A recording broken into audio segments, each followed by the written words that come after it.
बारामतीहून पुण्याला परतणारी ती बस जेव्हा घाटातून वळणे घेत होती तेव्हा ईशान आणि आर्याच्या मनातील आनंदाला पारावार उरला नव्हता.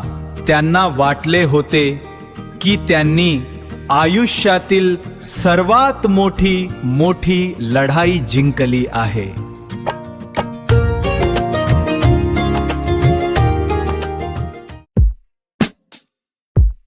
बघितलंस आर्या, माझा अभिनय मी कसं वेडवा कड उत्तर दिलं आणि त्या मॅनेजरला पार गोंधळात टाकलं. आता तो मॅनेजर स्वतःच्या डायरीत लिहून ठेवेल की या मुलाला साधी पेन्सिल विकता येत नाही, हा काय खाक मार्केटिंग करणार.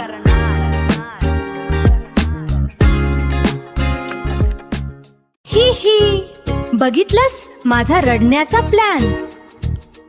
आणि मी तर सरळ रडण्याचं नाटक केलं रे. मी त्यांना इतकं घाबरल्याचं दाखवलं की त्यांना वाटलं असेल ही मुलगी ऑफिसच्या गेट पर्यंत सुद्धा पोहोचू शकणार नाही. पळून आलो.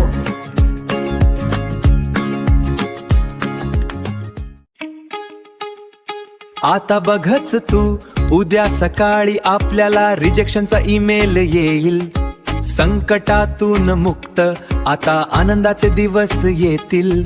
सुट्ट्यांचे बेत आखत घरी आम्ही पोहोचलो. विजयाचा हा थाट जणू सगळं काही साध्य झालं.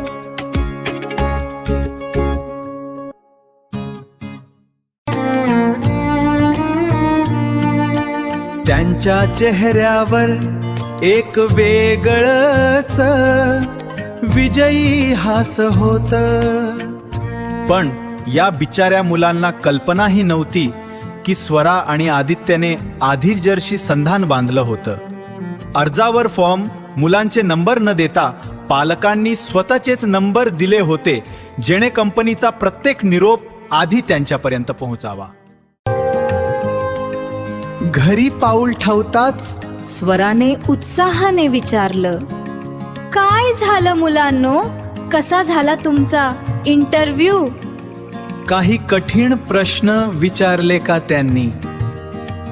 ईशानने आपल्या चेहऱ्यावर एक खोटा गंभीर भाव आणला आणि म्हणाला, आई इंटरव्ह्यू तर झाला, पण तिथे स्पर्धा खूपच भीषण आहे. एकापेक्षा एक हुशार आणि अनुभवी मुलं तिथे आली होती. आमचा परफॉर्मन्स ठीक होतं, पण एवढ्या गर्दीत आमचा नंबर लागणं जवळजवळ अशक्य आहे. सो आपण आता दुसऱ्या पर्यायाचा विचार केलेला बरा. ईशानचे हे वाक्य संपते न संपते तोच आदित्यने हातातील मोबाईल बाजूला ठेवला. त्याच्या चेहऱ्यावर एक अर्थपूर्ण हास्य उमटलं होतं. त्याने टेबलावर ठेवलेला पेढा उचलला आणि म्हणाला, दुसऱ्या पर्यायाची आता गरज नाहीये.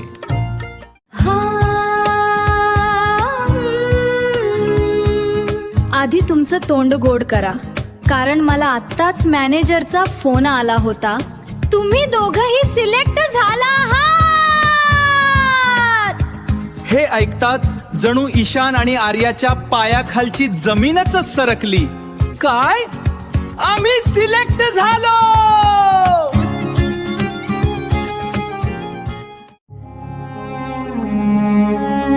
पण हे कसं शक्य आहे. आर्याचा आवाज पूर्णपणे थरथरला. तिचा विश्वासच बसत नव्हता की इतक्या वाईट आणि नकारात्मक इंटरव्ह्यू नंतरही त्यांची निवड कशी झाली.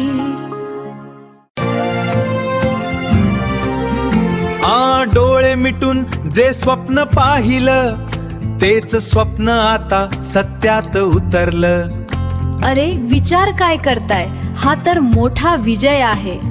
तुमच्या भविष्याचा पाया आज रचला गेला आहे. पण हा विजय नाही, ही तर मोठी गोची आहे.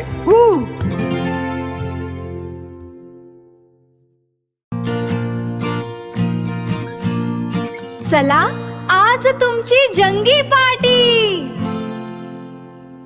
उद्यापातून तुम्ही दोघही घराबाहेर असणार आहात. आमच्या सोबत जेवायला नसणार आहात. म्हणून आज तुमच्या आवडीच्या हॉटेलमध्ये जाऊया.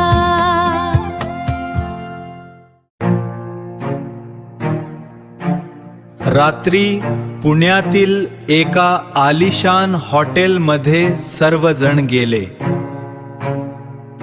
टेबलवर ईशान आणि आर्याचे सर्वात आवडते पदार्थ सजले होते. मलाई पनीर, लज्जतदार बिर्याणी आणि चमचमीत स्टार्टर्स. पण आज त्या अन्नाची चवही त्यांना लागत नव्हती. समोर पंचपक्वान्न असूनही दोघांच्या चेहऱ्यावर 12 वाजले होते.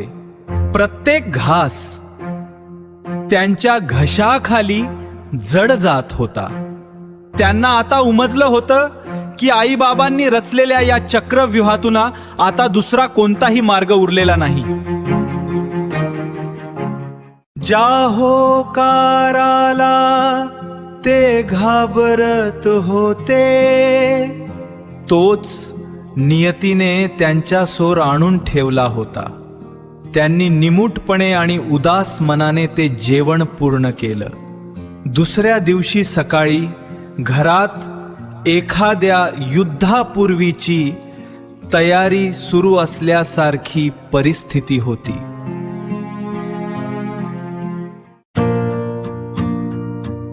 स्वरा आणि आदित्यने मुलांच्या बॅगा रात्रीच भरून तयार ठेवल्या होत्या. नवीन कपडे, लॅपटॉप, रोजच्या गरजेच्या वस्तू आणि महत्त्वाचं म्हणजे आईबाबांचा खूप सारा त्या बॅगांमध्ये साठवलेला होता. हे घ्या तुमचं सामान. बारामतीला तुमचं अपार्टमेंट तयार आहे. चाव्या तिथे मॅनेजरकडे असतील. नीट राहा, वेळेवर जेवण करा आणि सर्वात महत्त्वाचं म्हणजे एकमेकांची काळजी घ्या. आदित्यने जड अंतकरणाने पण खंबीरपणे त्यांना निरोप दिला. घराच्या उंबरठ्यावरून बाहेर पडताना ईशान आणि आर्याचे पाय जड झाले होते.